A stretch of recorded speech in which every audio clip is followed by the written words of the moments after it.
Alright, ladies and gentlemen, as you can see, we're getting MyOhMyke with Earthbound Pajama Percent with 1 hour and 30 minutes estimate. We got a donation in from Dark Sky saying, one more donation for charity and the amazing runs. Thank you very much for that donation. With that being said, I'm gonna hop into Discord and gonna drag in MyOhMyke. MyOhMyke, how are you doing? I cannot hear you for some. Oh, I'm deafened.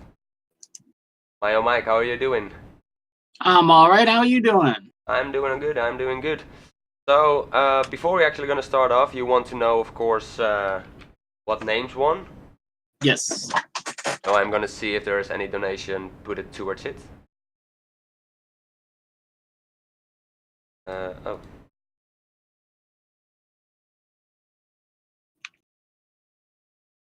Let me see.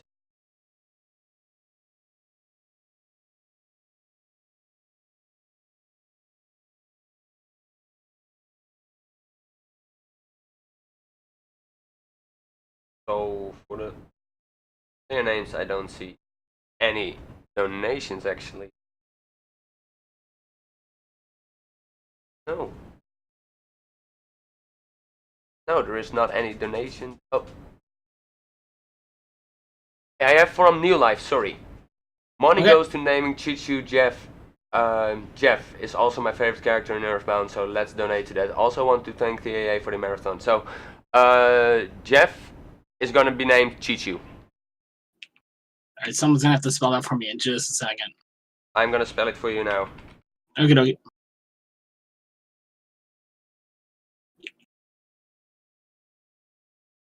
And that's the only one that's going towards Earthbound. Okay. So how do I, what's the name?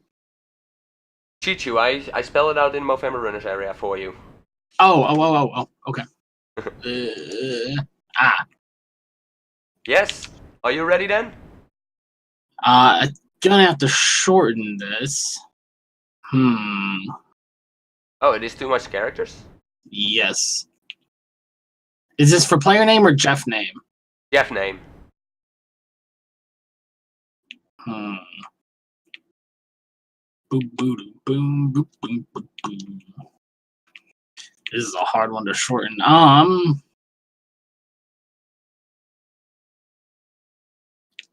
Okay, I'm gonna give it up to you.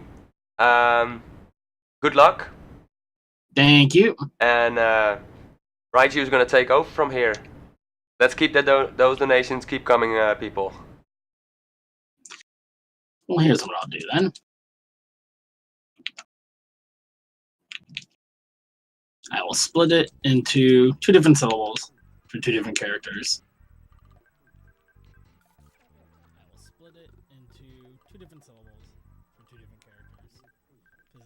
Because it's really hard to shorten CH into anything else.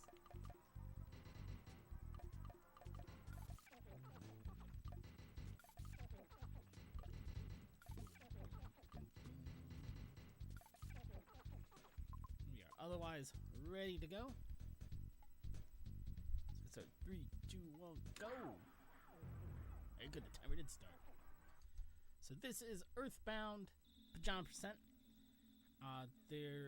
This is going to be a very glitch-heavy speedrun. It's going to use multiple save files, but I have to get this first save file from the start to the end of the game, and I can use my other save files and any kind of glitch that I want to use to do that, other than any glitch that would open the debug menu, which would just, I believe you can just roll the credits right from the debug menu. But the only other restriction on this category, the reason why it's called Pajama Percent, is that I have to beat the game while Ness is still wearing his pajamas from the start of the game. Normally, pretty early on in the game, before you get ready to go out on your grand adventure, your mother fusses at you. She says, "Look, no hero son of mine is gonna go out there save the world dressed in no pajamas. You should go put some normal, regular clothes on. You're like, alright, whatever, mom. You roll your eyes, you go change your clothes. And we want to avoid that cutscene by any means necessary. Which means a solid minute, 10 seconds in a run, I'm going to hit the reset button on my console. Because that's always great, having to reset in a speedrun. But I'm going to be resetting quite a bit to do a number of different stairs glitches. They're going to look a little bit different depending on the situation. But the main objective of a stairs glitch is to get a game over while you're on or near some stairs. This first trip for a stairs glitch is actually the more complicated of the two I'm going to be doing. I want to get a game over just as I'm about to step onto the bottom step of these stairs. I'm going to take my game over, go back to the main menu, or go back to the file select screen.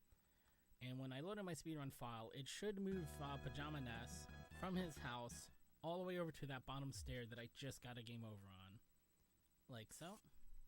I realized I just covered up chat. Let me move some windows here.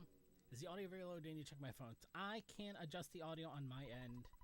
If is everything in general very low, or is it not in balance?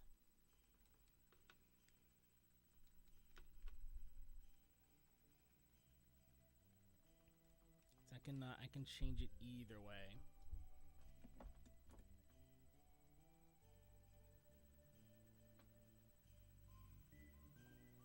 There we go.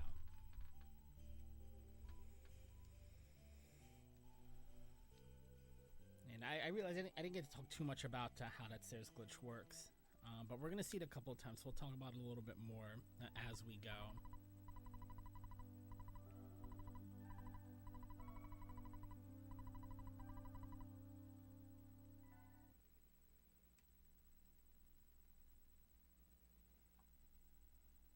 It's so quiet at the start of Jeff's section. There's just no music at all. Oh, we're going to be playing as Jeff by himself for a little bit here. Before we can leave Snowwood Academy, we have to find some items. The game does not want Jeff to go adventuring by himself, completely unarmed. That's not really a good strategy for it. So the game forces us to go at least pick up the pop gun from the locker room, which means to get the key to the locker room from our friend here. I think he's a professor. I never remember his name. I never remember to look up what his name is before I start the run. But in any case, he says Jeff can call him and he'll help him save the game. When we try to use this locker key, the locker key is bent. The locker key does not work. For shame, for shame. So we go back to Professor Buddy. He's like, aha! I have just a thing for this situation. I just finished a brand new invention. The machine that opens doors, especially when you have a slightly bad key machine. And he gives us his bad key machine. It's all just an elaborate ruse to introduce us to his new invention. Every single time he gives the key, it never works. I gotta do this whole process every single time. The bad key machine actually is a very important key item in a regular playthrough. This is the only time we're going to use it in the speedrun, and if we didn't have to, if we could just walk out the front door, we would not bother to pick up that pop gun. It's not really needed for the money route even at this point. Yep, so I'm going to save, I'm going to reset here. I'm going to do a stairs glitch again. I'm going to do it slightly differently than before though.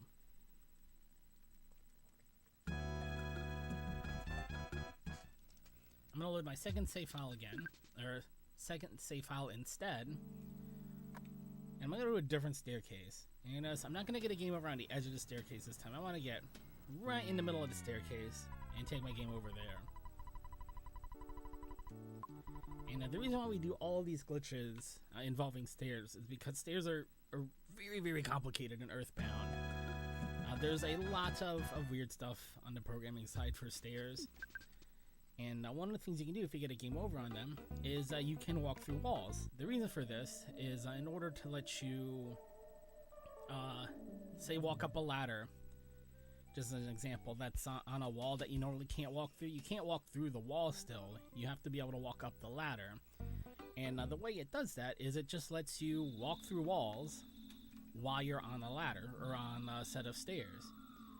And you can walk through walls until you get off of the staircase, which we didn't do. We got a game over. We died. So we're technically, at that point, still on the staircase.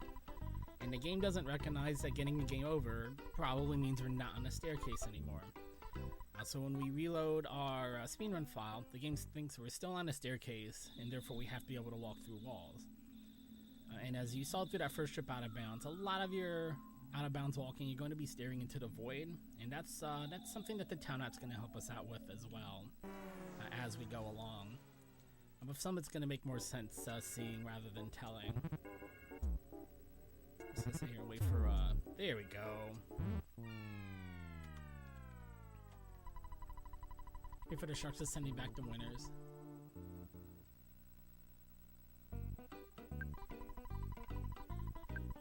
Right.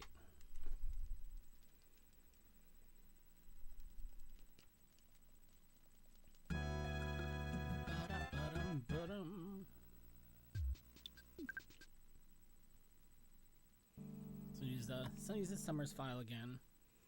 And I can't walk off of the sidewalk here down the cliff. Unless this does let me walk through the walls here. Hold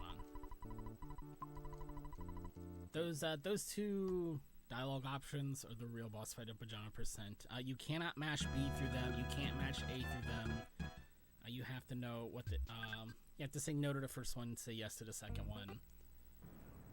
But this is one of the longer trips out of bounds. I'm going to be mostly walking through the void here, and I'll be listening to the music to make sure I'm where I'm supposed to be. Because the entire world of Earthbound exists on one world map. There's not like an overworld map and then city maps and town maps and things like that. Everything exists in the same map file in Earthbound, so being able to go out of bounds is a huge deal.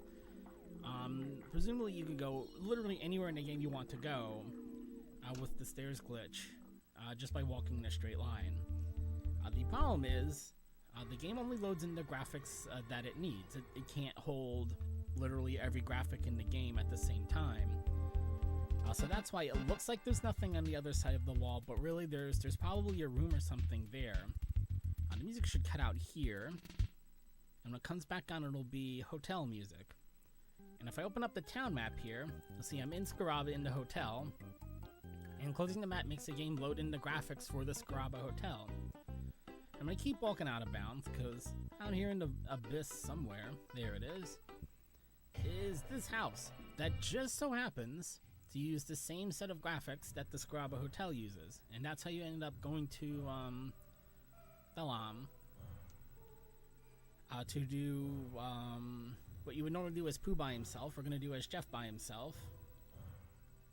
And we got there with the stairs glitch just by walking out of bounds.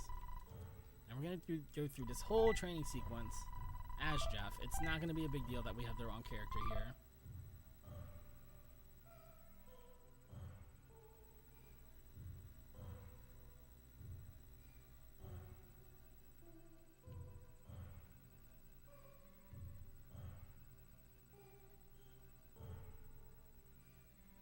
Boom, boom, boom, boom.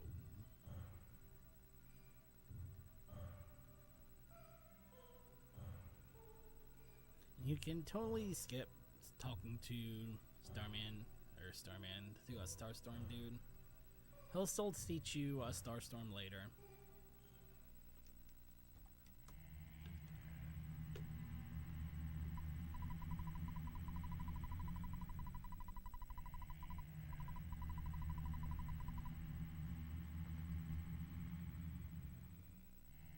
I think it's really interesting the game knows to go to Pooh's sprite sheet for this cutscene, because there are a lot of instances in the game where it won't make that character swap, and it won't be able to find an appropriate sprite for certain situations.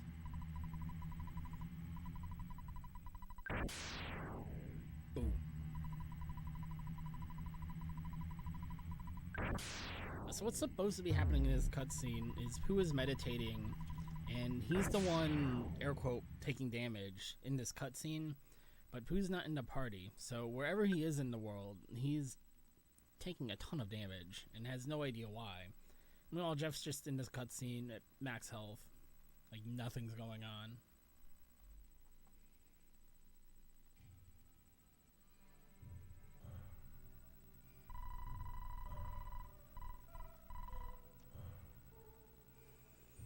And that's it. We can go all the way back to the palace and learn teleport and meet up with our friends. Now, which is exactly how it's supposed to happen. Normally, Pooh goes through his training sequence. His dad teaches him about the prophecy, his place in the prophecy. And he gains enough EXP to learn teleport. And then he teleports to Summers, where the rest of the party is. Now, obviously, none of that other stuff has happened. But the game is just hard-coded to send you to Summers and unite your whole party here. And that's exactly what's going to happen. Everybody's going to be in the party at level 1, except for Pooh. Pooh joins it. I think he's level 16 or 18 after this cutscene. Because even though Jeff's here, Pooh's the one getting the EXP, which is good. Because he learns teleport, and we kind of need that very badly. Let's see. He starts at 15. He picks up a couple of levels here. Yeah, he joins the party at 18. Split.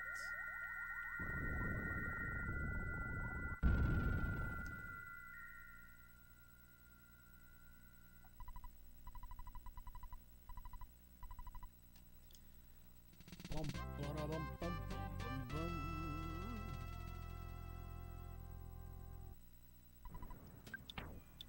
And now we're off to winners.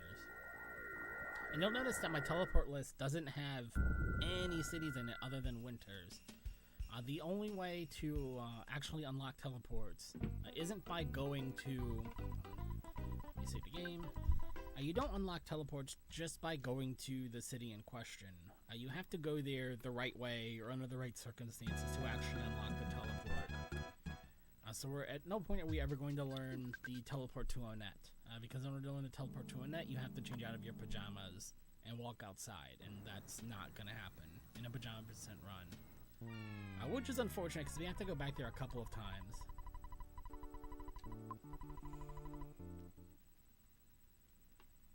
And we don't learn to teleport to Summers, even though we actually teleport there in a cutscene. Same thing for Saturn Valley. You have to make sure you go out of your way to learn to teleport to Saturn Valley, or you lose a ton of time at the end of the speedrun. But my next trip, I'm going to head to the Dusty Dunes Desert, which is also not on the town map. So I'm going to do the same kind of trickery with the town map that I did earlier. Right about here, inside this beat-up old shack that you can buy in Onett, which just happens to be on the Onett town map. So it makes the game load in the Shady Shack graphics, which is the same kind of Shady Shack graphics we need for here in the desert. I have to make sure I drop in this mole hole in a second, so I'm just gonna talk about this mole hole here for a second. Here in the desert, not really a mole hole. It's where you would go down to fight the 3. Oh, what are they called? The Guardian moles. Regardless of what they are, I haven't fought them in a while because they're not in Pajama %. But I have to walk down here in order to activate exit mice later on in the game. That's a That's a really, really good way to lose 5 or 10 minutes on your speedrun in a very unfortunate way. And you won't realize you've made that mistake until after you beat Starman DX, which is a very tough fight with very high RNG bar to clear. And Pooh, unfortunately, is the one who caught Sunstroke, so I'm going to walk in the desert a little more, because I need one of my characters that gets Sunstroke, and I need it to not be Pooh, because he just has too many hit points. I need to be somebody who already has low hit points. So let me come get these. There's just $1,000 lying in the desert. Yes, I'll take that. Oh wow, everybody, look at this. This is great. Everybody's got it.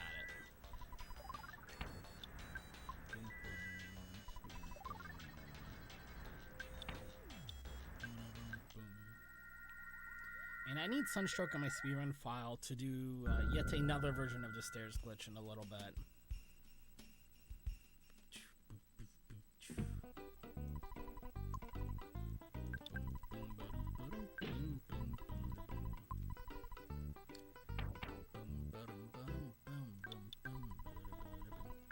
I'm gonna do a little bit of shopping here.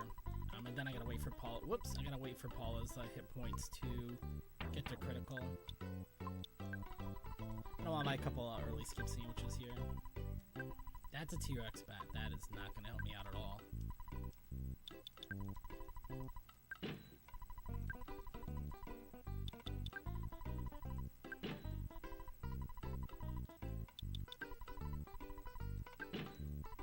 so now I'm going to wait for Paul's hit points to get a little lower. Unfortunately, it wasn't great RNG in the desert. Usually I want to get Sunstroke way earlier than I did, just so that more hit points melt off right now, but we'll just have to wait.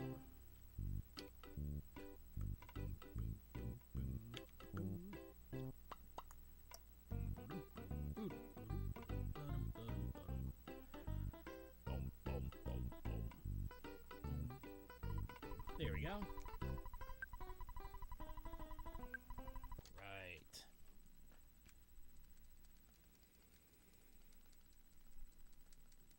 So I'm going to repeat the same stairs glitch that I did at the start of the game. I'm going to add a little bit more on top of it, because it's not difficult enough, evidently.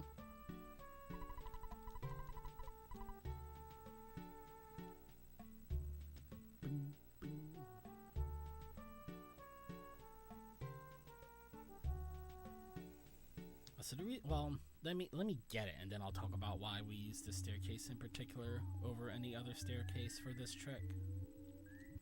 Wow. Okay. He turned around, but he didn't move.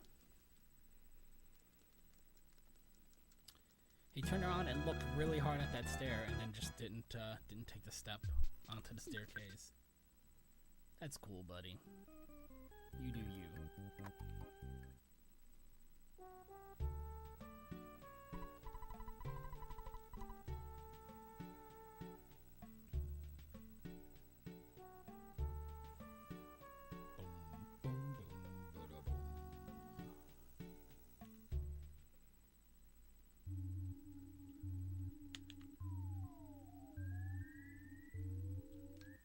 That looks a lot better.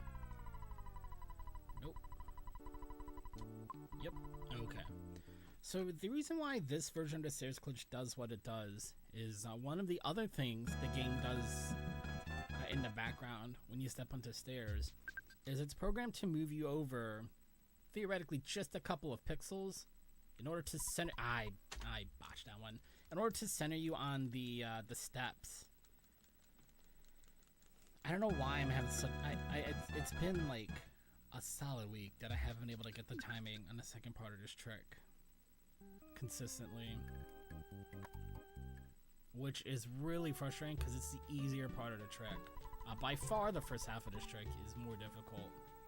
And as I was saying, though, the reason why the game relocates you that way is it wants to center you on the staircase, so you're on there correctly. You're not going to try and zip through or get bounced out of bounds or anything. And when you get a game over on the bottom step, the game still thinks the next thing it has to do is move you to that staircase. So with a couple of exceptions, for the most part, the next time you gain control of your character, the game still thinks it needs to move you to that staircase, which is why you end up relocating the way that you do.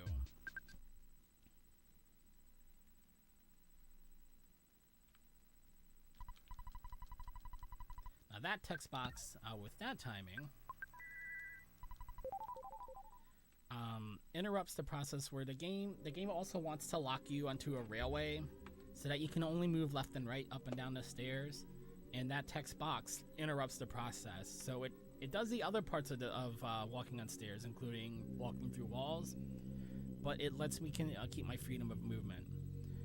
The reason why that staircase in particular is so important, and why we dedicate one of our 3 save files to it, is because it happens to share a tile set with a couple of places we want to go that aren't on the world map. This first trip we're going to go to Dungeon Man, and later on we'll go to the Starman base in Winters.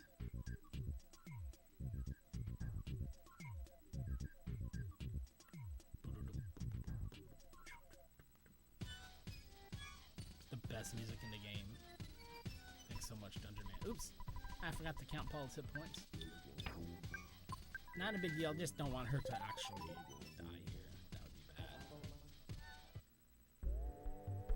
And I'm gonna walk out into the void a little bit here, because somewhere out here in the abyss, even though I can't see it, is the Hawkeye platform at the end of the pyramid, which is fantastic because even in a Pajama %, a very glitch heavy category, that used to mean that we'd have to lose Pooh in the party to get the Hawkeye, and being able to get it that way and keep Pooh around saves a ton of time, especially in Deep Darkness, which is where we're headed to next, at least temporarily. There we go. 16. I gotta be careful about encounters here. I do not want to get into a fight. Even if I win it, it could be kind of messy. 12.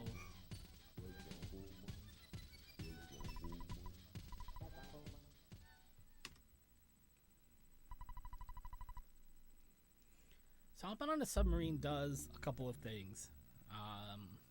It takes us to Deep Darkness, which is obviously the most obvious thing. It also unlocks the teleport to Deep Darkness. Again, because there are other ways for me to get there, but this is the only way that does it and unlocks the teleport. The third thing it does is it goes to a certain flag in memory that controls whether or not enemies spawn, and it turns that flag back on, which means right now, just by getting on the submarine, enemies are going to spawn randomly, which is normal default behavior. But it also means I need to do this part of the game now, because later on I'm going to turn off enemy spawns, which is going to be amazing. I won't have to deal with any random encounters, but getting on the submarine would undo all of that hard work. So the order in which you do things is important, simply because of that fact. And what's nice about, as I was saying, what's really nice about having Pooh in this section of the game, even though we're only here for a little while right now, is I keep teleport. And I can teleport through the Deep Darkness and not have to walk through the muck very, very slowly. It's gonna be so much fun later. Alright, let's do some more selling. I need one multi-bottle rocket for my next boss fight. My first boss fight, I guess. And at least one super bomb. I'd like to make it 2. Let's see if I can something else to sell here. I'd like to hold on to Teddy Bear. Yeah, I'm not gonna worry about it. I should have only bought 2 skips rather than 3. Not the biggest deal in the world, though. I'm not gonna worry about missing one super bomb. And we're gonna hit back to winners. And if I get there in time, oh, what's she at?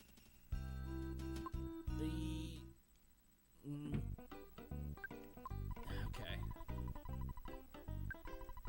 I think I got there in time. You know what? I'm not sure. Ooh. This is the last time I need to do this 3 skip. Knock on wood, if I get it right. So it may not matter if she gets knocked out by the sunstroke at all. Other than she'll miss the EXP in Starman, but that's not the worst thing in the world.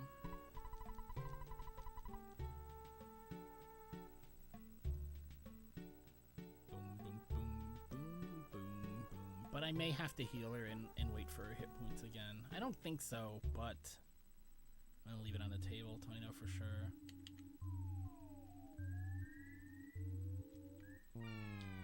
See, that looked a little too fast, but we'll see.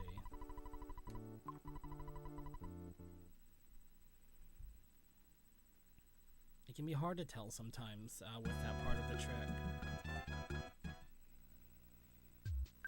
Don't. Yeah. I got a little bit too far under the staircase.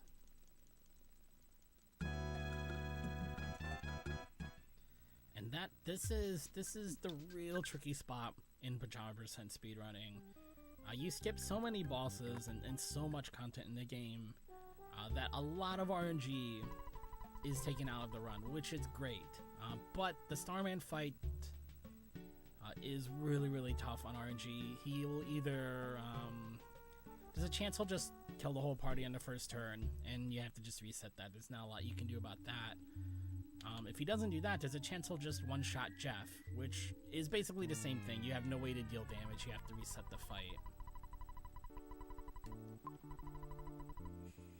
So not only do you need good luck for the fight, but you have this really tricky out-of-bounds glitch to do just to get to the fight. So once I get through this split, I'm going to feel a lot better about this speedrun. Oh my gosh. I was too slow. I didn't wait long enough at the, I don't know if I didn't wait long enough or I just didn't hold left long enough.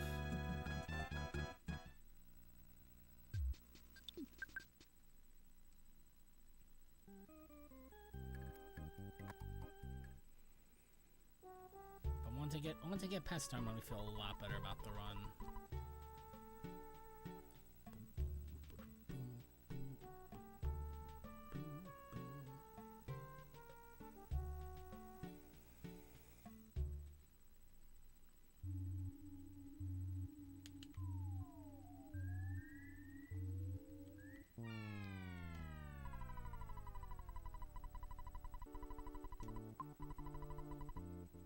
Okay, come on.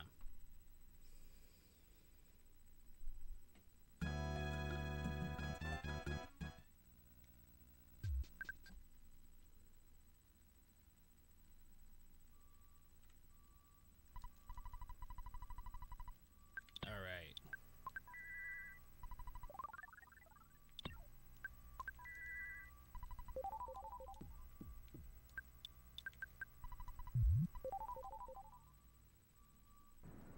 So now we can make our way over to the Starman base. And it's very important I get nowhere near my map button.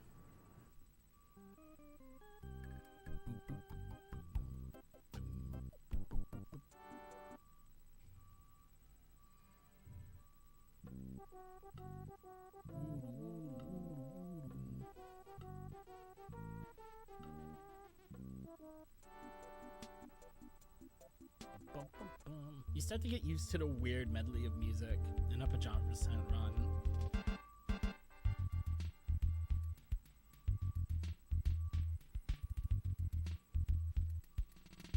Oh, it was a little too far to the right. There we go. Alright, Starman DX. Don't be a jerk. So, bottle rocket. The beam on Pooh. That's exactly what I want. That's the best case scenario. That was abysmal damage. That was an abysmal damage roll. That damage roll could not have been much worse. Big bottle rocket. And there's Starstorm.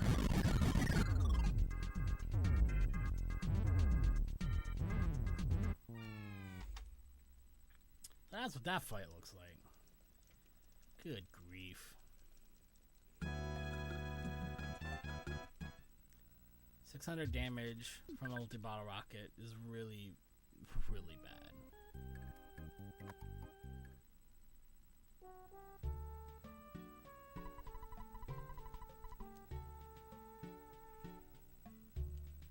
And the backup plan there is to take your game over and do it again. I have a couple of extra bombs I can throw if I don't get the kill on the first turn. But you really have to Starman really has to let you get more than one turn.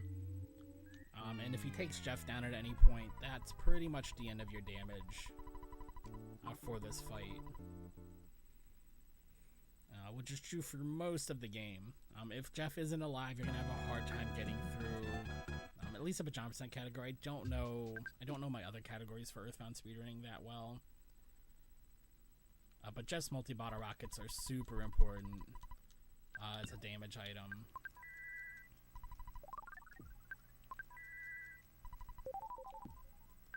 Move this over. Just skip sandwich.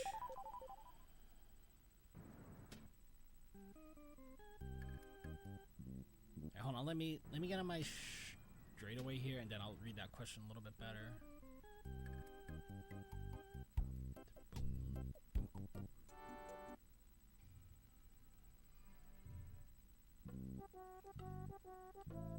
How do you set it up when you start the timer for live split?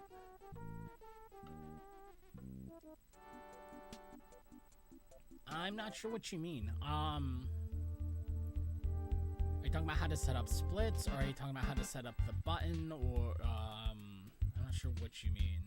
I gotta move over a little bit, I think. Yeah.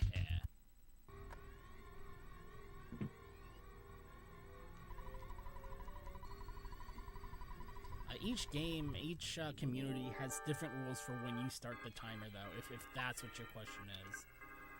Like for Earthbound, I don't start the timer until I actually start the game. Some games, you start the timer as soon as you power on the console. That is not what I want to have happen. Who's got life noodles? I bet Jeff's got my life noodles, huh? He does. Why are you like this, Starman? With a teddy bear, I must point out, I have a teddy bear in my group party too, just for that situation. The teddy bear did nothing to help me out.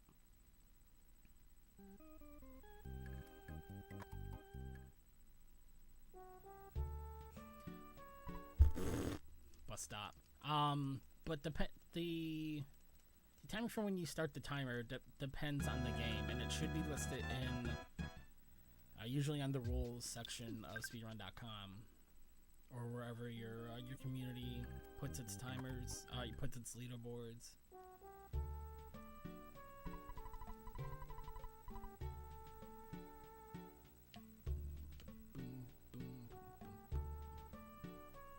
Well, a little bit too far to the left. I might change my timing here.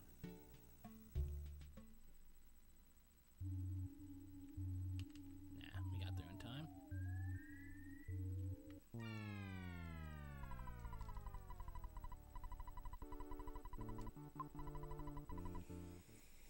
Alright, Starman.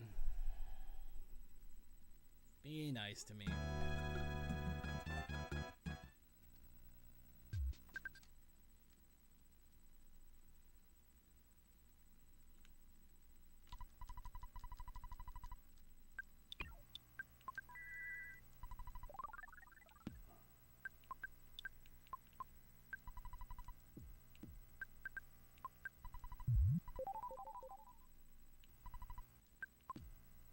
Yep, no, not yet.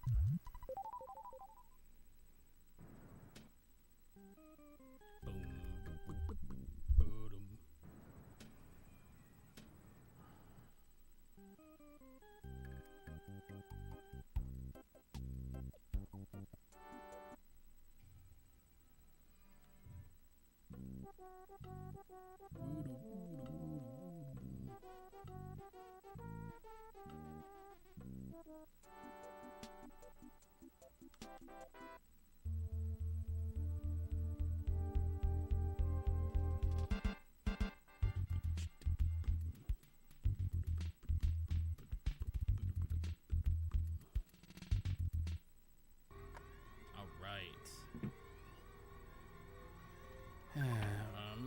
Try and move stuff over. Yep. Okay.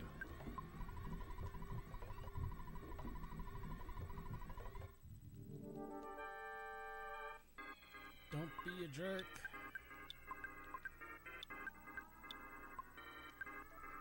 That's Starstorm. See if Jeff will gut save, and he didn't. Boom, boom, boom, boom.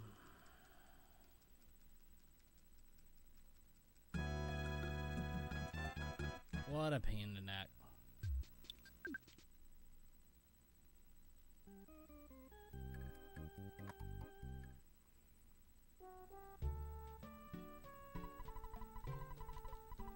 So this fight, specifically this section of the game, having to do this skip and then going to fight Starman DX, is why I got fed up with Pajama Percent a couple of months ago and went on to work on Pokey Percent, where I trade Ness out of the party and bring Pokey in instead. That's probably too fast, but we'll see. And that Pokey Percent also has a tough RNG boss fight, but it's not Starman DX. For that one, it's Master Barf instead of Starman DX, which has a much shorter setup time, which is why I like that category, which is why I'm a big fan of that category. What am I doing? I'm moving this big bottle rocket. I'm gonna heal Paula. And the reason why I keep using different like healing options and picking my different skip sandwiches and moving things in different order is I'm desperately trying to just manipulate the RNG a little bit to give me something I can work with. Because all of that menuing and text and things like that does shift through the RNG. So if I do the same thing the same way every time I do this fight, I'm never going to get through it. Unless I get through on the first try. Forgot to move over on my woodles.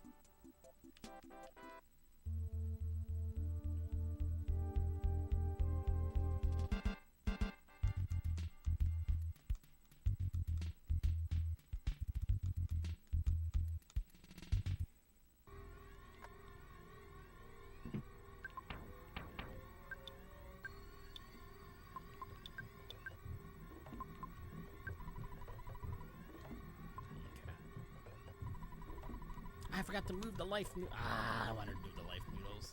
It's alright.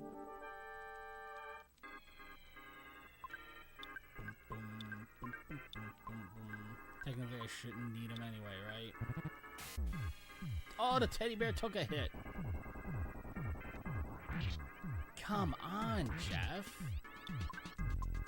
You're killing me here, buddy. Throw your big bottle rocket then.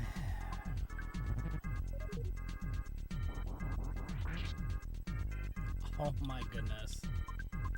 Jeff. Buddy. Oh, thank God. Jeez Louise. Jeff did not want to win this fight. So that's all my extra ammo for the speedrun. I've just burned on this one fight. But I'm not too worried about that. We'll be alright. What I do have here is a solid 2 minutes of leveling up. So this would be a good time to talk about the charity, talk about any incentives that are coming up that are closing thing, anything like that. This would be a good time to do it. Otherwise I get to talk about rolling hit points and stats and stuff like that.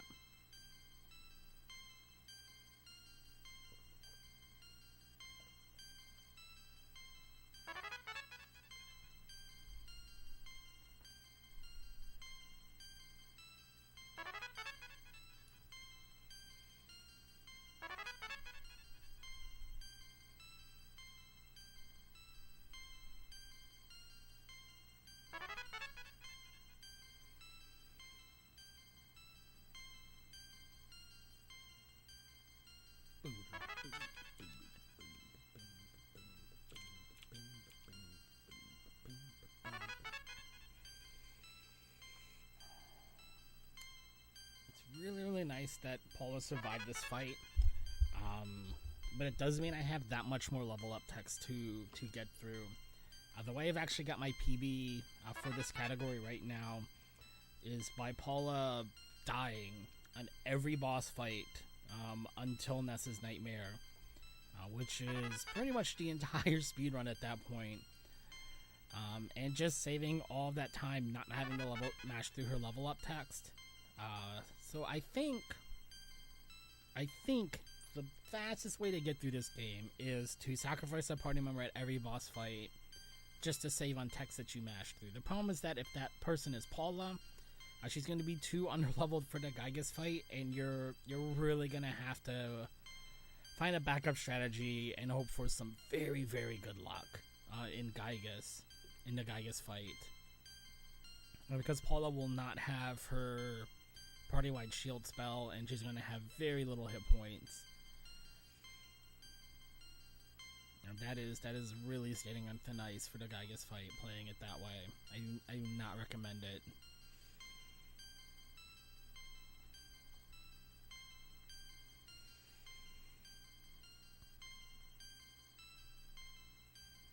But what I think I might start doing, and this strategy only really works if Ness is the person that gets Sunstroke, because I don't really want to do it with Paula, but whichever character has Sunstroke that I'm using to go out of bounds on this speedrun file, I'll probably just let them take the KO to Sunstroke. before the Starman fight. It'll consolidate EXP on important party members, which is nice. You save on some text to mash through.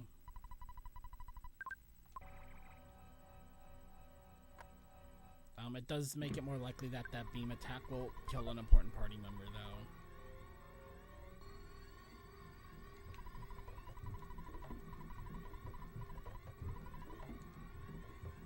Alright, so this is where going to the cave earlier can become so important. Because I'm about to pick up an exit mouse, and the exit mouse says he takes you to the exit of a cave. The problem is that's not how it works in coding. What actually happens, the exit mouse takes you back to the last cave you entered, or last dungeon, last underground area you've entered. And the Starman DX space definitely qualifies for that, but we didn't really enter here. We went out of bounds and kind of just showed up here. So the exit mouse can't take us to the exit of this area. It has to take us all the way back to the exit of this area, which is technically the last cave that we entered. I have to be very, very careful here, because if I move down even 1 pixel, that's not ideal. What I run into? You butterfly!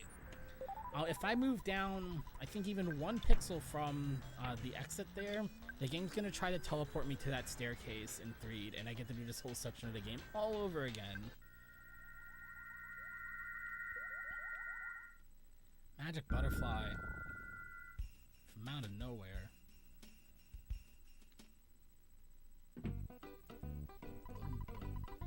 Oh, who got sunstroke? Who got sunstroke in that little bit of time I was in the desert? Who did? Of course he did. He has no hair on the top of his head.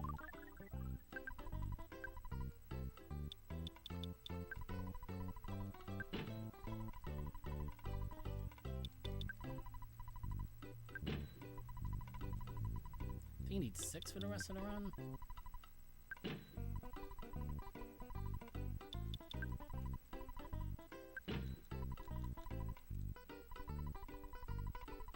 Save and reset. Boom, boom.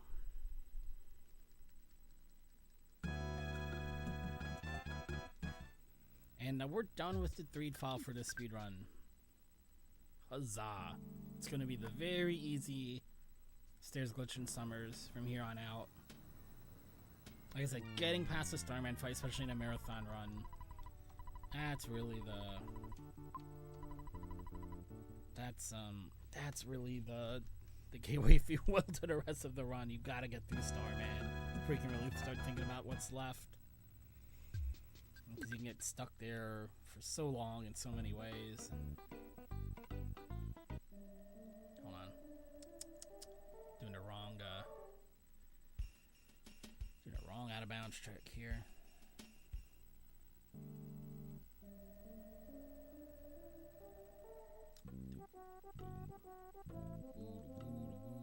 Sorry, don't go through the door. I want to come to the library and get the Book of Overcoming Shyness. I'm going to go through the wall. I'm going to stay out of bounds and open up the map here.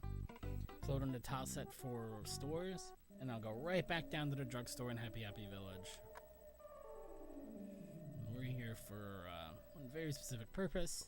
We're here to get the Franklin badge. And who gives us the Franklin badge? Paula gives us the Franklin badge. So we're going to go talk to fake Paula in the cabin here, who we are not going to rescue. She's going to be here for the rest of the game. Because we've got real Paula. We don't need no fake Paulas. But as soon as you enter the cabin, the game, in the background, the game will go and turn off damage over time effects. And it also will turn off random enemy spawns, because it doesn't want you to find any possible way to skip this cutscene and this fight against Pokey outside. The game does not expect you to be able to teleport. So I'm just going to teleport past them. And right now, random enemy spawns are turned off until I fight Pokey or get on the submarine. But I didn't do either of those things. So as you can see, the mole that always spawns here, the mole's not here. Random enemy encounters are turned off, and I won't have to worry about them basically for the rest of the game at this point. There's my Saturn ribbon. Sell this. Yep. So, Pixie Bracelet.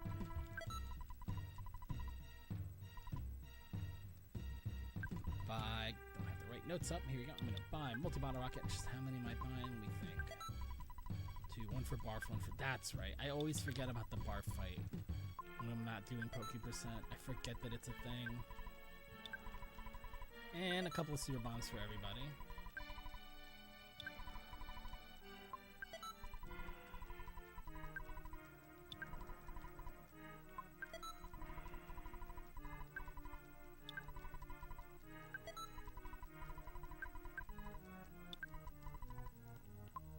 That's fine. Boom, boom, boom, boom, boom.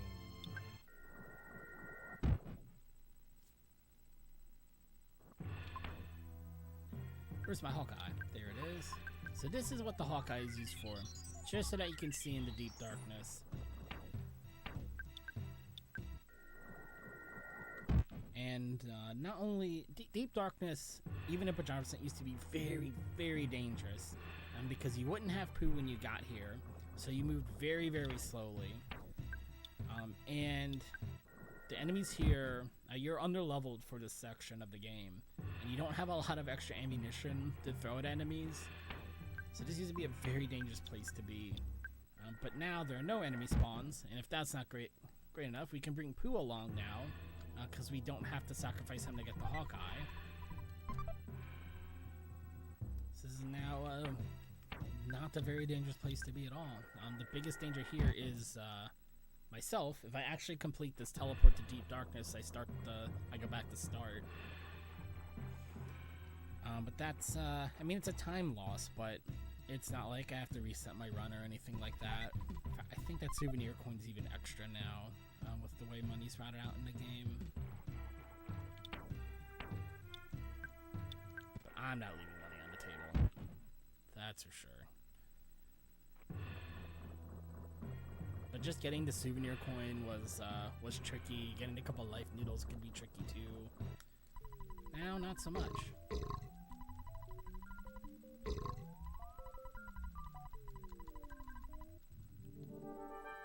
We're a lot more leveled up for this fight, so this fight's a lot easier. I'm finding the skip with the out-of-bounds trick and Threed really opened up a lot of other possibilities for routing this category.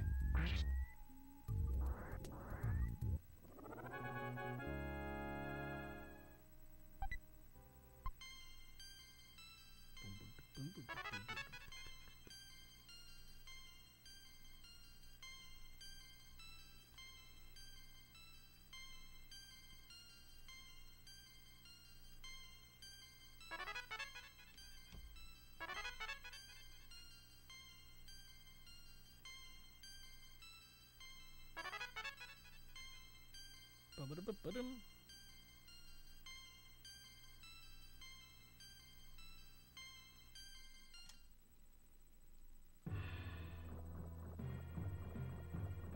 When am I walking?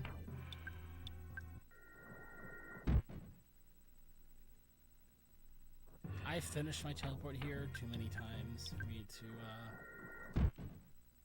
risk it.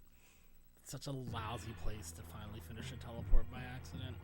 Right at the end. Get through. Wiggle through. There we go. Boom, boom, boom.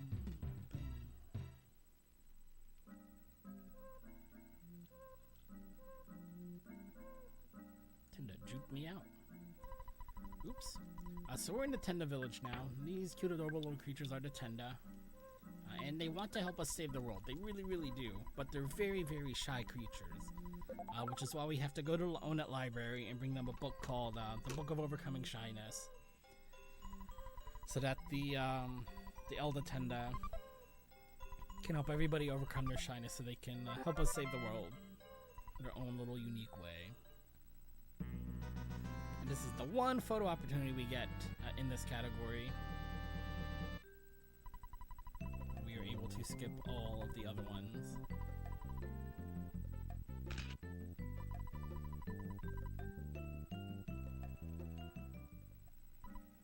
just to confirm, I didn't think about it when I came in. There were no incentives. There was not an incentive met for player name, if I remember correctly. But this is where I would need it if that has changed since it started to run.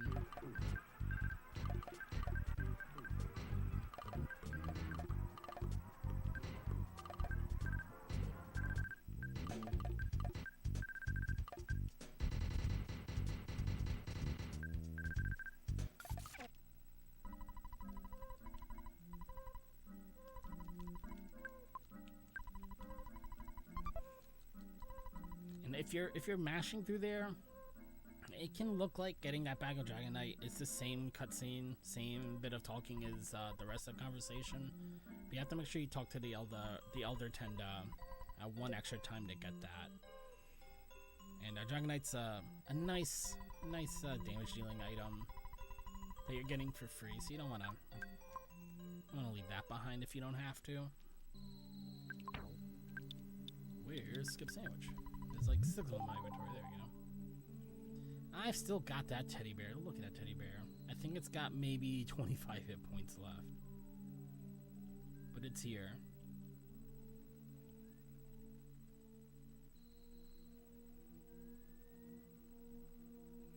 Again, no enemies to worry about here.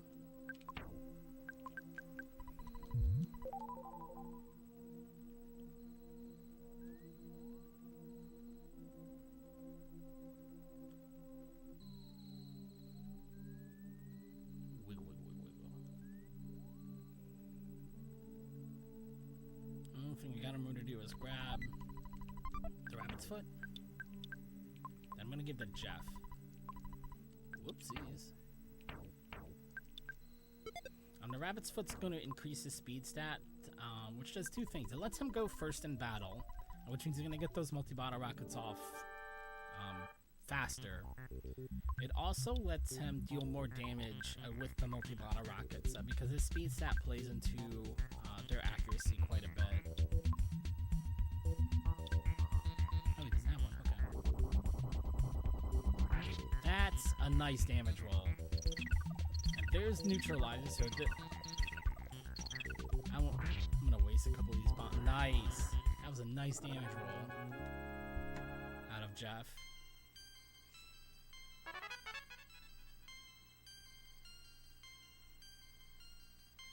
I'm gonna do a couple extra bombs because of that.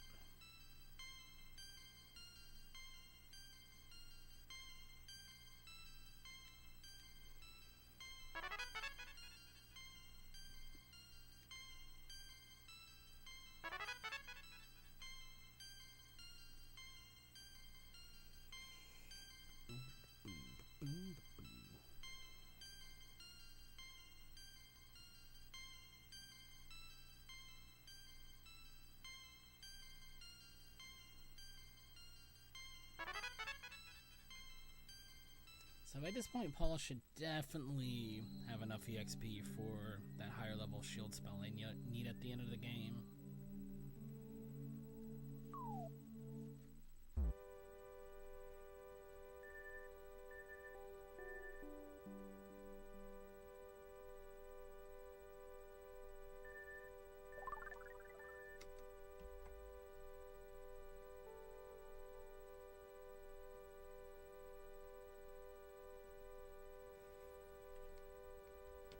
Nice little cutscene here to take my fingers off the controller.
now we head to the underworld.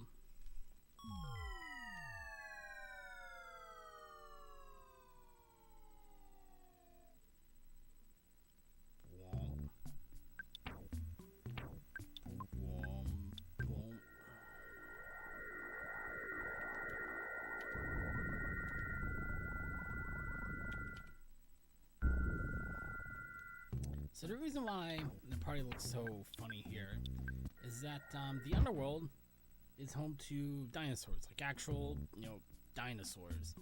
So it replaces everybody's sprite with these tiny sprites to kind of give you the sense of scale of the situation. But Pajama Nest is never meant to leave home, so Pajama Nest does not have a mini sprite.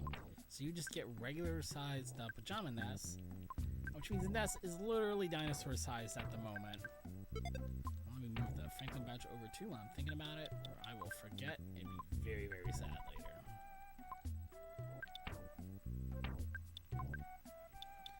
And we're done here. That's it. That's all we need in the underworld.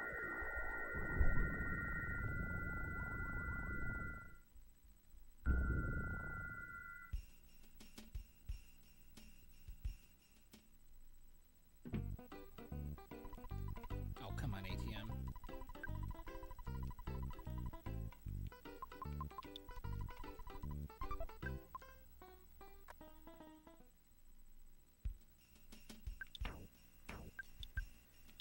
And back to Deep Doctors to do some shopping.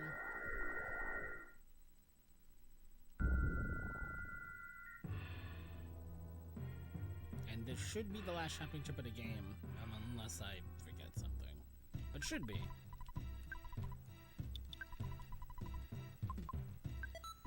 One, two.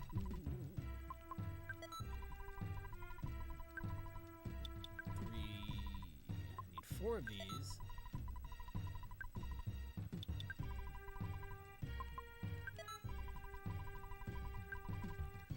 A couple silver bombs. You have 1 to Pooh. I'm gonna give 1 to Jeff. I think I might have already given Jeff 1 earlier by accident. Let's see. Nope, I'm gonna give him 1 now.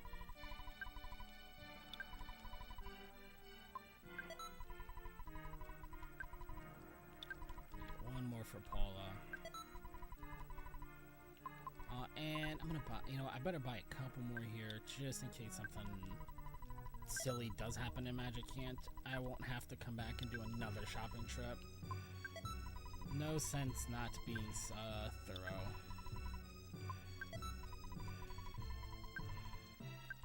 That's combat yo-yo, that's not gonna be any good.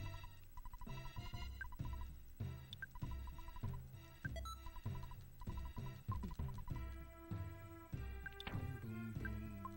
And now we're back off to Winters. For yet another trip out of bounds, but I'm not going to save in the drugstore. One of the limitations of staying in your pajamas is that you don't get a phone call from Ness's dad at the start of the game, and because of that, I can't call Ness's dad to save the game. That's why I've mostly been saving in the Winters drugstore every time I save the game, because I have very, very limited options for save points. But one of those options is a tent down here with the Tessie Washing Club, so that's where I'm going to save now.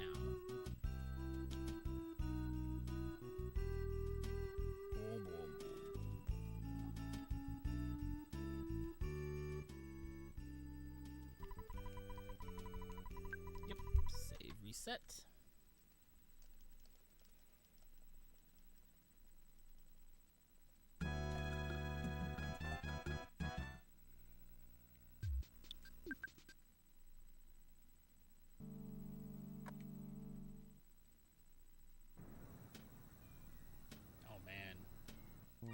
I don't know why there's like an hum with my audio now.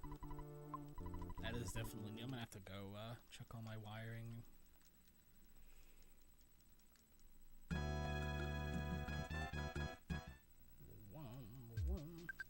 So the reason why we're saving in the tent is as you can see, tents are very small and there's not a lot of them in the game.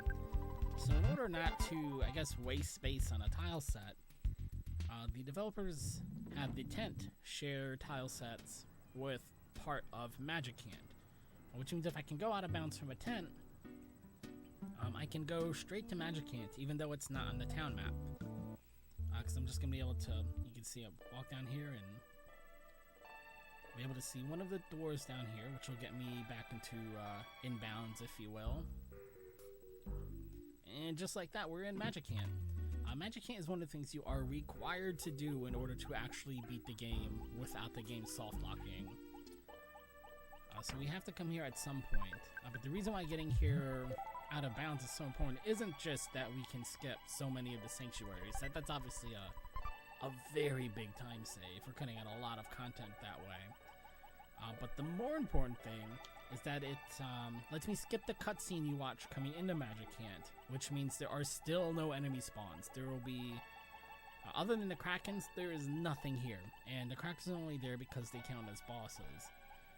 It also lets me bring in my whole party to Magic Hand. Normally I'm here just as Ness by himself, which is dangerous, especially your first time through the game. If you don't know this part is coming and Ness is going to be by himself, you could really be up the creek a little bit if you are not ready for it. But I can bring everybody here, which means I have Jeff and I have magic bottle rockets. I have multi-bottle rockets. So I'm not scared of these Krakens. I'm not scared of Ness's Nightmare. Everything's going to go down to one multi-bottle rocket. Like, just bring it on. I don't got time to worry about dodging you. I'm just going to blow you to smithereens. Go away. Shoot.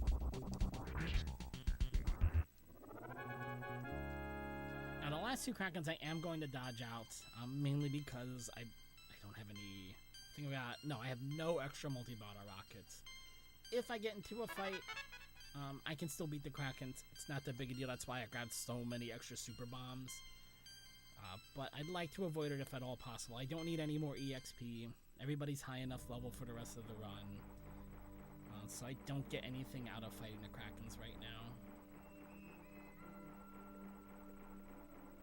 So I'm going to work very hard to stay away from these guys.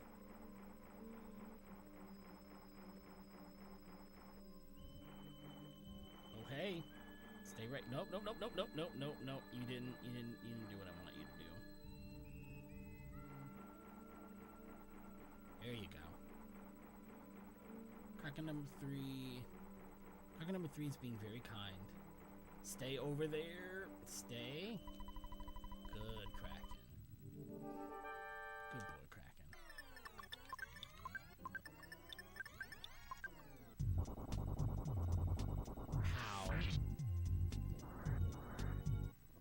Yeah, if Jeff ever doesn't one-shot Ness's Nightmare, I'm gonna have no idea what to do with myself.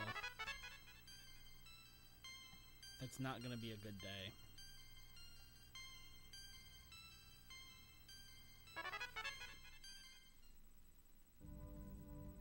And now I've got what's gonna feel like 10 years of cutscene to mash through. But thankfully this is a category that allows turbo control, so I'm just gonna use my turbo controller here and take a nap.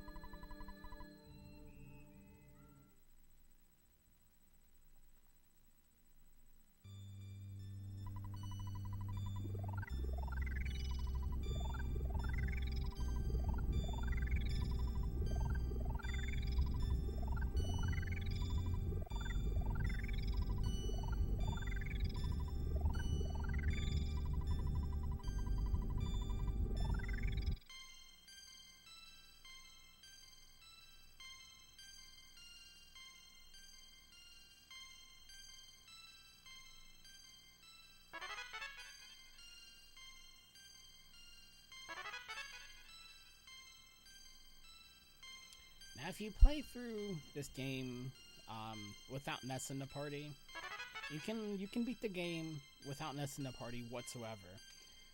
And if you get to here and Ness is not in the party, unfortunately, he still gets those 200,000 experience points wherever he is in the world. So if you come here and Ness is level 1, 200,000 EXP gets him to level 35, which means there's 35 levels of text to match through in that cutscene. every single time. Poacher percent. Every time.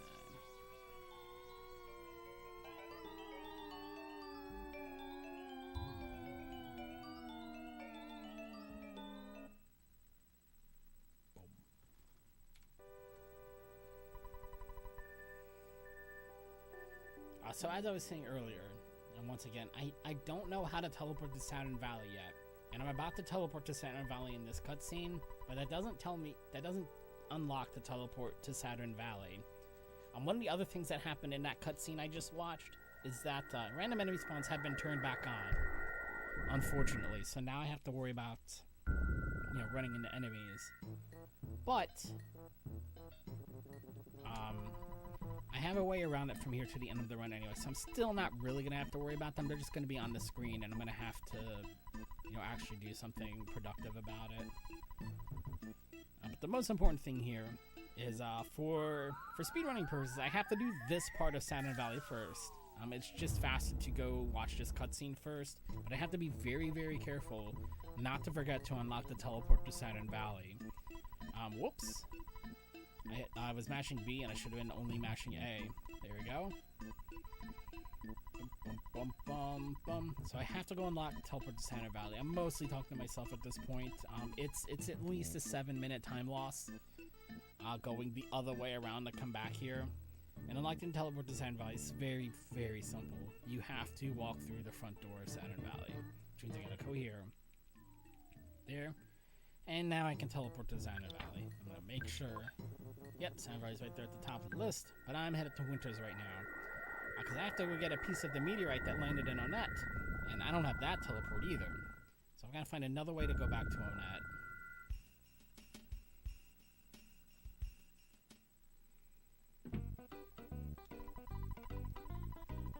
Save, reset.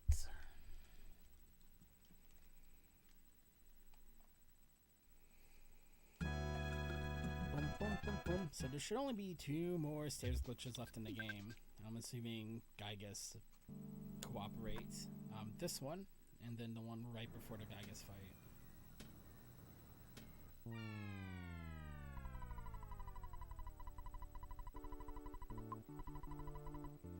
Boom, boom, boom, boom, boom.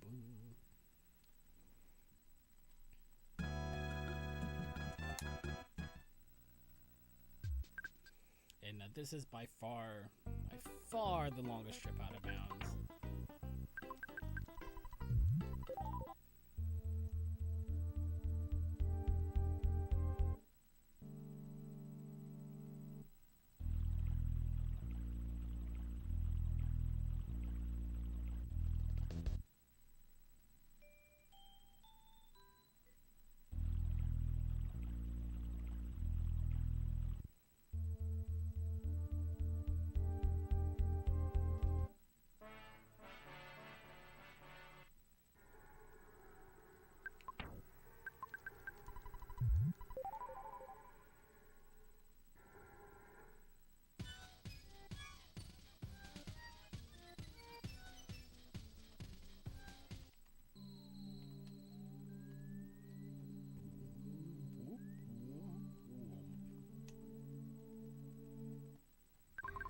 Oops.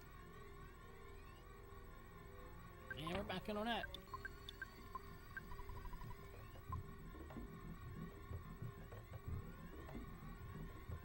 And as you can see, enemies are back, but it doesn't matter. Because while you're walking on stairs, you can't get into a fight. And as far as the game is concerned, I'm still walking through stairs. Grab this piece of meteorite. Boopity boopity boop. Got the meteorite piece. And back to Saturn Valley we go. Don't bonk. Don't bonk. No bonks. No whammies. Alright.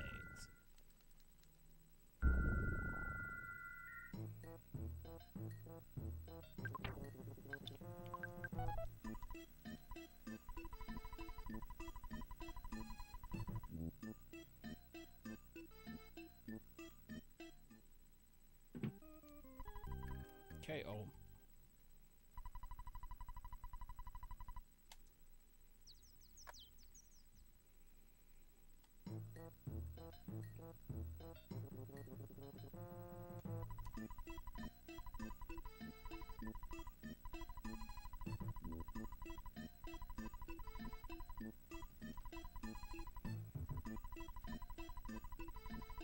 Yes, I'm ready to go.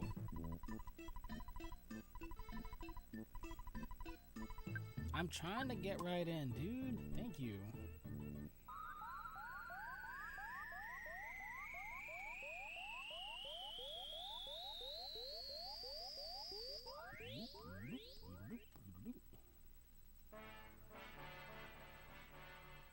This is where we're gonna get Storm Omega.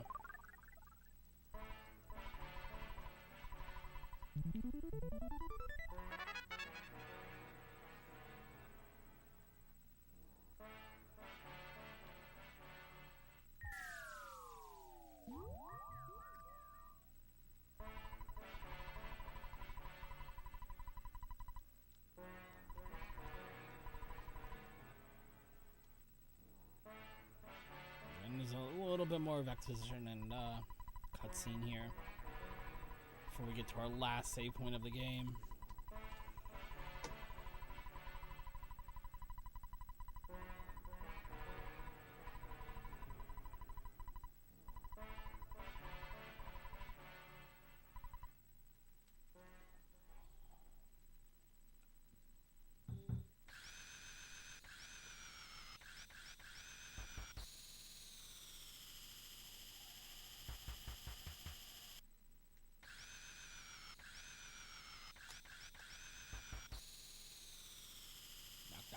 Knock.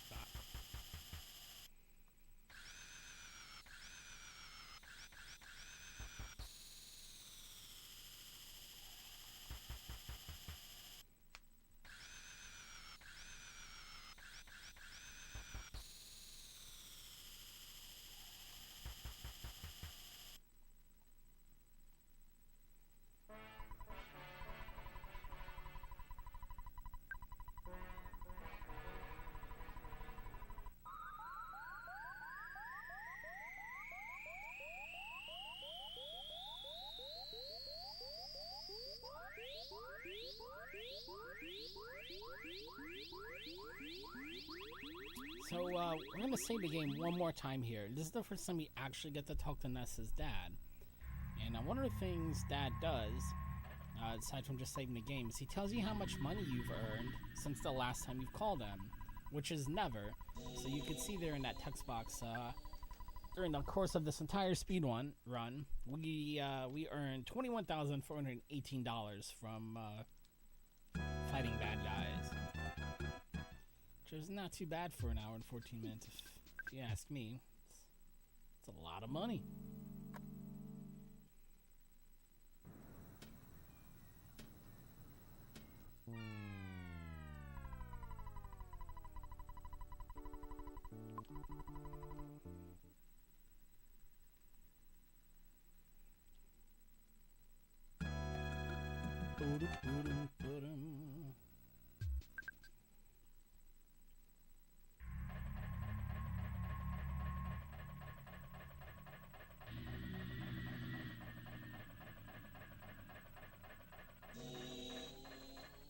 No. Y'all can't hurt me. Neener.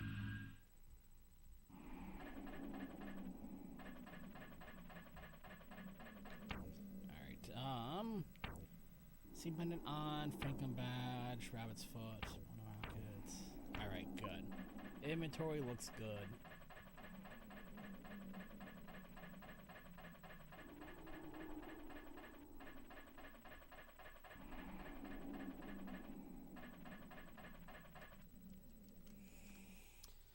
So inventory's good.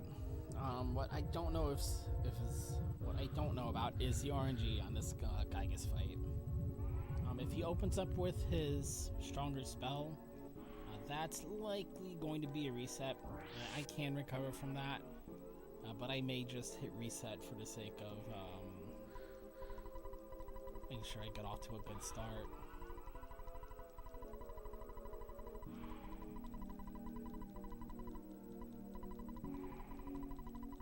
But the strategy is relatively simple. I want Ness to try to paralyze Pokey, and I don't need Paula to get a PK shield up to block all of Gygas' damage. And I want to pour all of my damage onto Pokey. If I deal any damage to Gygas in this section of the game, that's gonna be bad news. Because he's just gonna reflect that damage back onto me. That's not what I wanted to see. Paula survived. Jeff died. That's pretty much, that's not too bad, actually. Because Paul's gonna get the... Wow, Jeff! Jeff! Lord have mercy, buddy. So he only did 300 points of damage. That's terrible. That's truly terrible.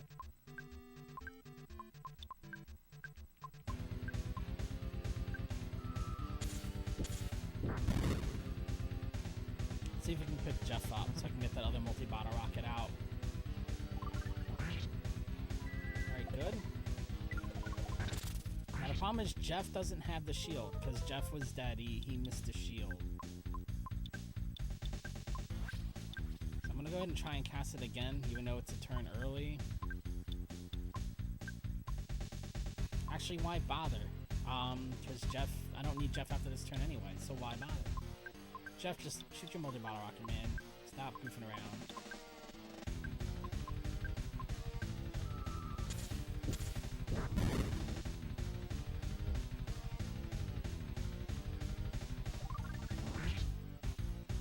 Come on. Oh my lord, dude. So, I consider like 600 damage per multi-bottle rocket and a below average roll. So getting, what was it, 300 and 500? That was pretty abysmal. Ah, my goodness. But we got through it. We got through the first phase of the fight. So from this point forward, the only party member I'm really concerned about is Paula.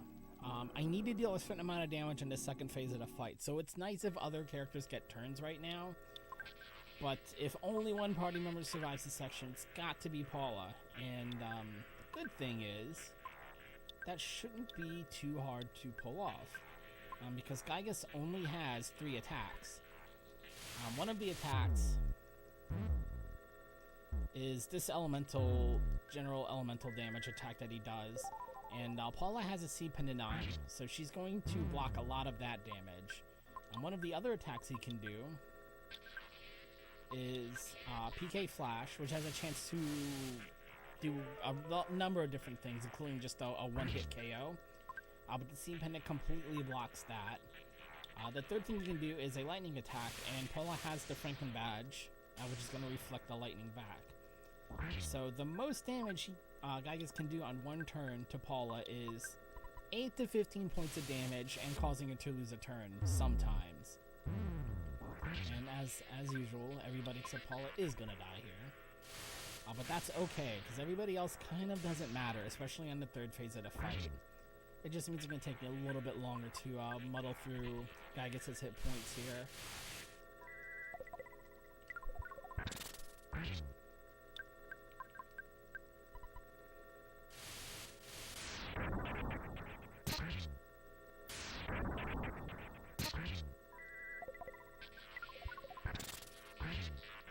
There we go.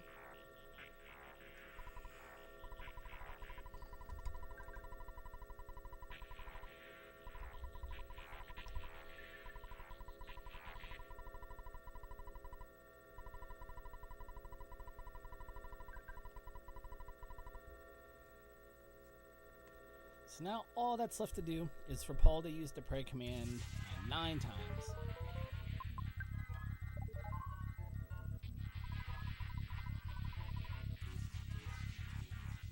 So you can kind of relax a little bit at this point. Right after this cutscene. There are certain cutscene triggers, event triggers you have to do in Earthbound. Otherwise, this cutscene will soft lock. And it looks like it should be okay. But this Mr. Saturn walks off the screen, and he takes a long time to come back sometimes. So as soon as he comes back, I know we're okay. There he is. Okay. All good.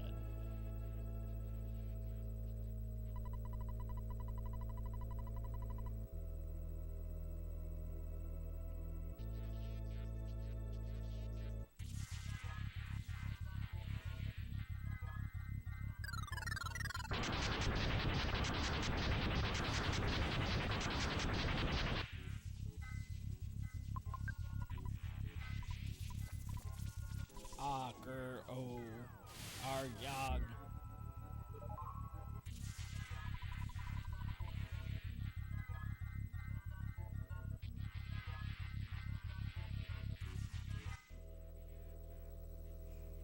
Here's the Runaway Five. They're a band that we help out from time to time in the game. And in exchange, they let us ride on their tour bus to a couple of different places. The tour bus being so loud because they play their music so loud that it scares off ghosts in a haunted tunnel, which lets us get to 3. That's how you're supposed to get to 3. We skip all of that in the Pajama speedrun, of course.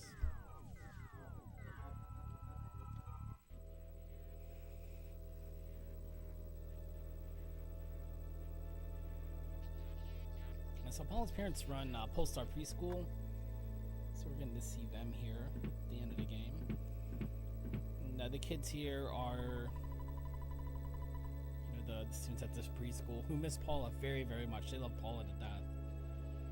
At the end of the game, you get 3 letters from your from friends you've made along the way, or from your family members, and one of the letters is from the kids at the preschool, which is super cute.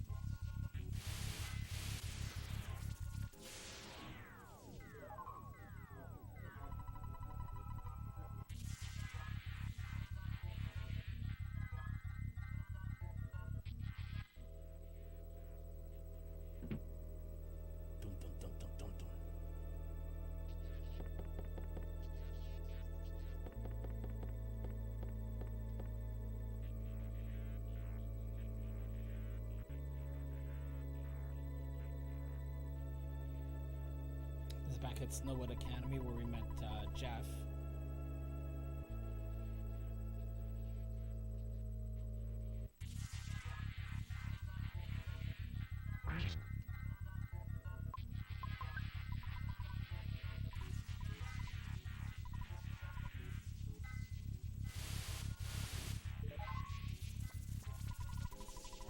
We're getting good Dice RNG here. Like, even though I'm not expecting him to be able to take me out, we're getting his faster attack patterns, and he's not freezing Paula and causing her to lose turns, so that's always good.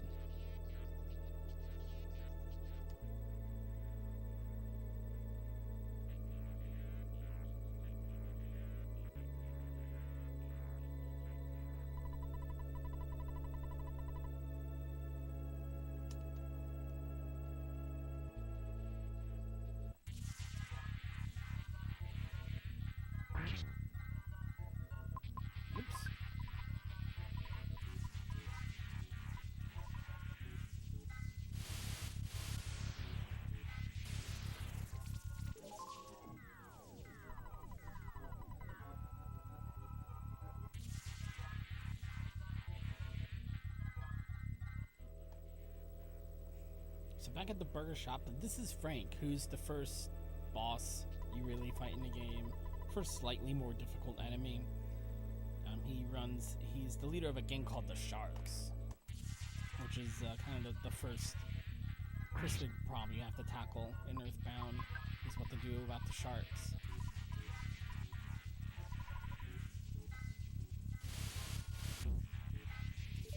Still didn't lose a turn.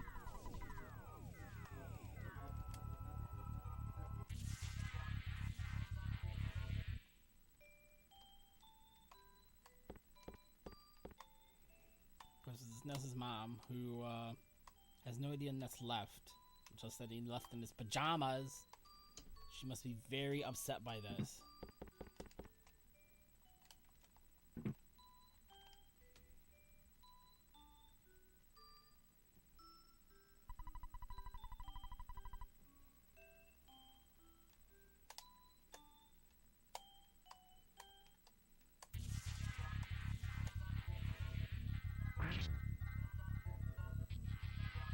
Alright, 2 more turns left.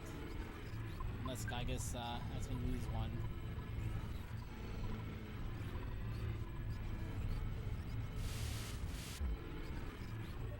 Alright, 1 more turn left.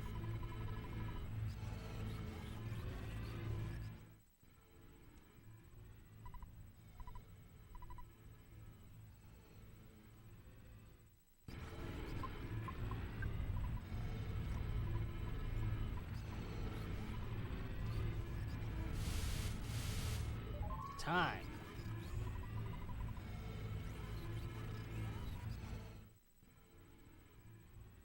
So who's Paula's last prayer go out to? IH! Exclamation, exclamation, exclamation, exclamation.